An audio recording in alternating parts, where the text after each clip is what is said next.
I watched Matt Walsh's What is a Woman documentary, so you don't have to.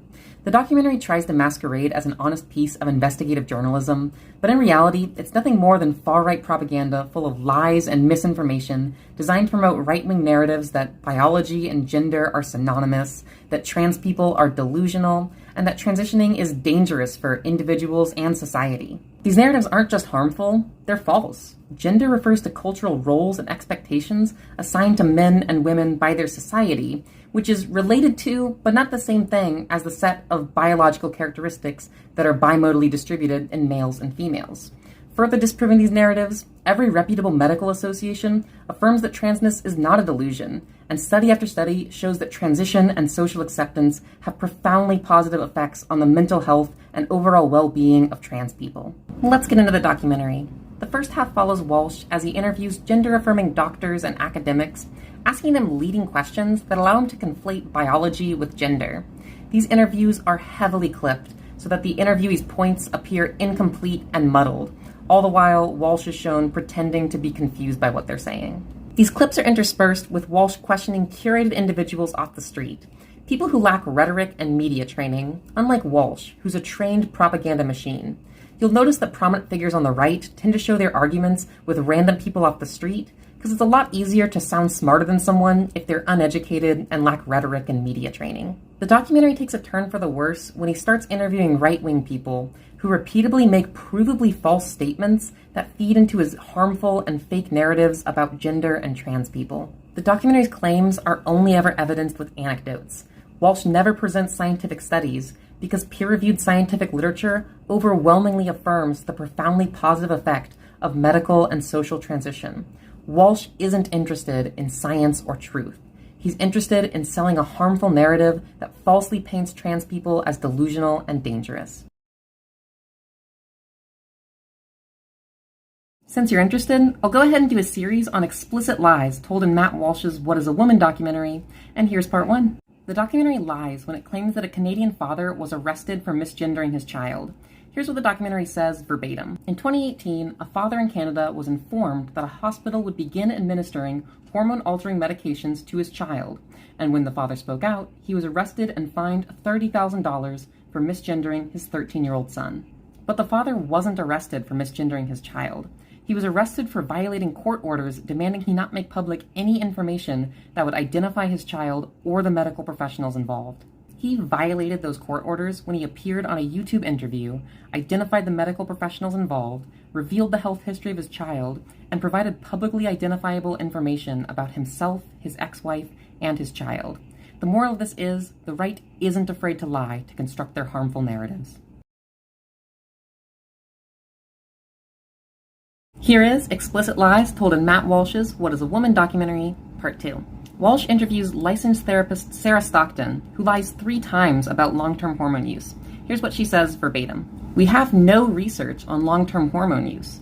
We will be seeing the first generation of long-term hormone use, and we already know, at least with 10 years of hormones, you're giving yourself cancer. But we have many peer-reviewed studies, and even systematic literature reviews of the long-term effects of hormone use, including cross-gender hormone use in both past and present generations, and these studies show that they're perfectly safe. Taking cross-gender hormones simply changes many potential health risks, like bone disease, heart disease, and most cancers, to be typical of the gender you transition to. And taking cross-gender hormones does not spontaneously give you cancer in 10 years. In fact, long-term cross-gender hormone use was found to result in no change in total cancer mortality. Here is Explicit Lies told in Matt Walsh's What is a Woman documentary, Part 3. Walsh interviews Dr. Jordan Peterson, who lies about the effect of Bill C-16 in Canada. Here's Peterson's quote. My government decided that I had to call people by the terms that they designated, or I'd be subject to legal penalties. This is the exact same lie that led to Peterson's fame in the first place. Bill C-16 has nothing to do with compelled speech. It simply amends the Canadian Human Rights Act to include gender identity and gender expression as prohibited grounds for institutional discrimination. The Canadian Bar Association issued a statement on the impact of Bill C-16 that explicitly states the amendment will not compel the speech of private citizens. It's been 5 years since the passing of Bill C-16, and Peterson's still lying about it.